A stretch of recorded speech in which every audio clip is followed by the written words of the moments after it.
Well, good evening, good people. Mark Holmes here, and as always, I want to say thank you all for watching, commenting, subscribing, and being part of the Joe Boo Sports Report.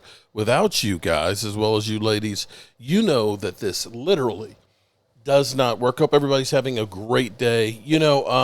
This is interesting. We're in the let's be clear. We're in the there ain't shit going on time right now. Okay, which is actually good. You don't want to have like major breaking news and stuff that makes your team look bad or your guys in trouble or something like that.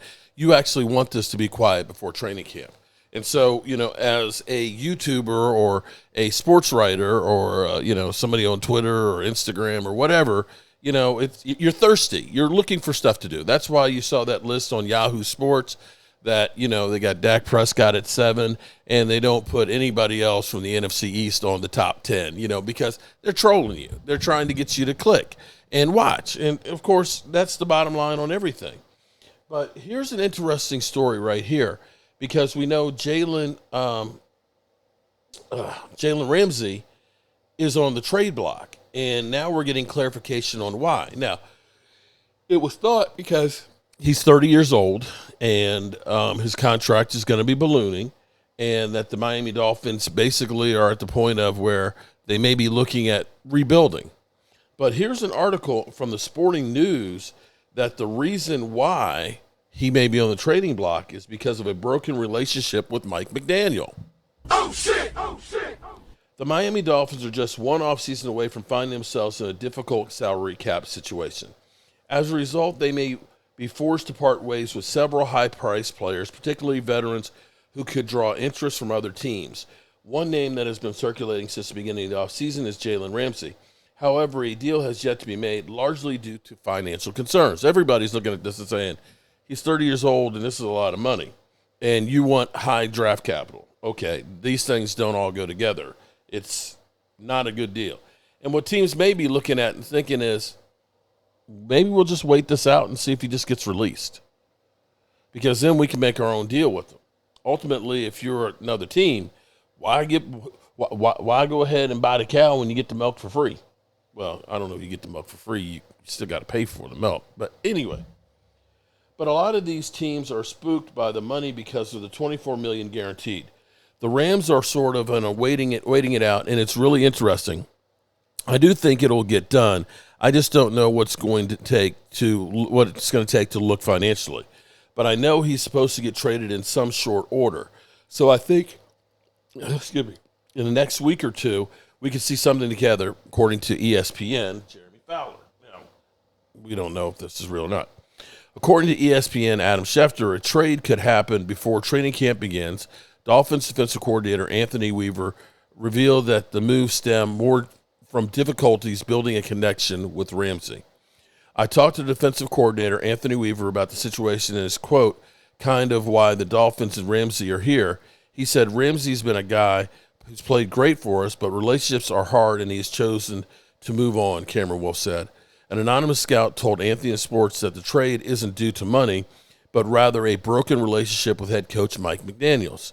A broken relationship between Jalen Ramsey and McDaniels is why he's on the trade block, said the anonymous scout. No one has been able to explain what happened, but I was told it actually has nothing to do with money. It's a vote of no confidence in McDaniels. If Ramsey trade goes down, this is a huge talent drain in the secondary. So, yeah, it's never a good sign when a head coach and a star player don't see eye to eye, but losing a superstar like Ramsey over personal conflict is a major blow. The Dolphins now face the risk of watching their defense unravel due to unfortunate situations. So, here's the interesting thing, because this is where I can turn this around to the Cowboys, because I remember when Mike McDaniels was one of those hot coaching coordinators, coming from San Francisco.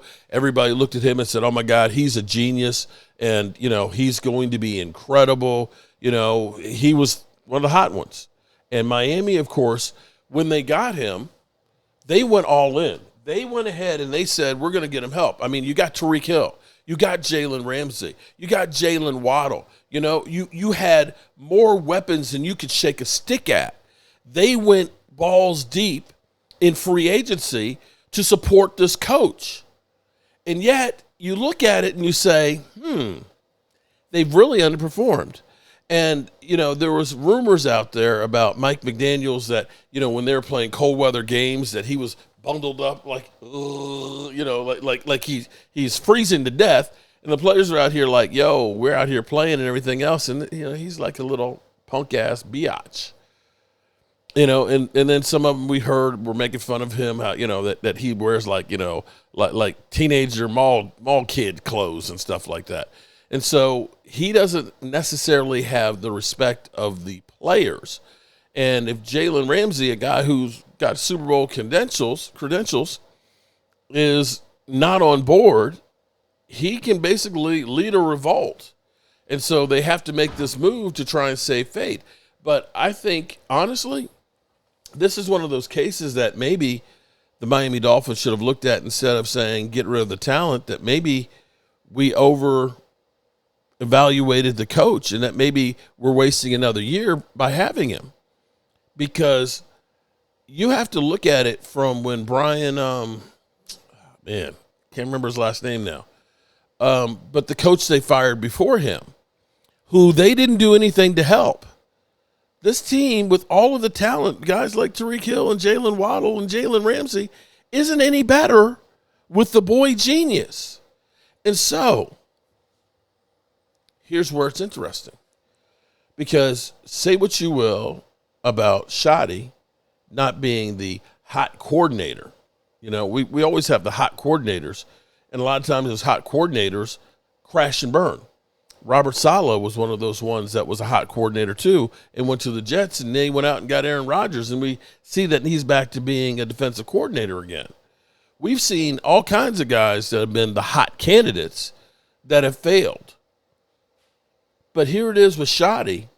The thing you can say about Shoddy is he's got a relationship with these guys. As opposed to Jalen Ramsey being a broken relationship, you got Micah Parsons showing up in a contract dispute out of respect for the coach.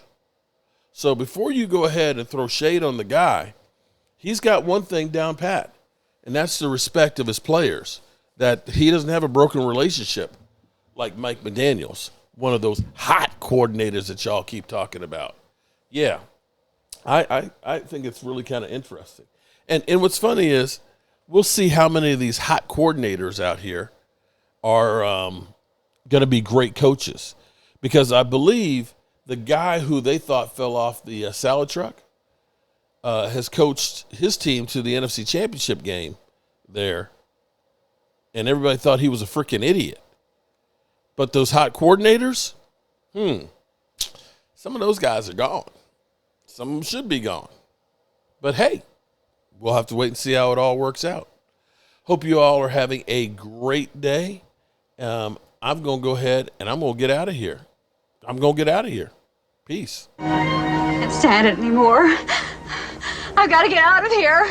Calm down. Get a hold of yourself. Stewardess, please let me handle this. I've got to get Calm down. Now get back to your seat. I'll take care of this. Calm down. Calm down. Get a hold of yourself. Doctor, you're wanted on the phone. Everything's gonna be all right. Please. Sister, please, I'll handle this. I've got to get out of here.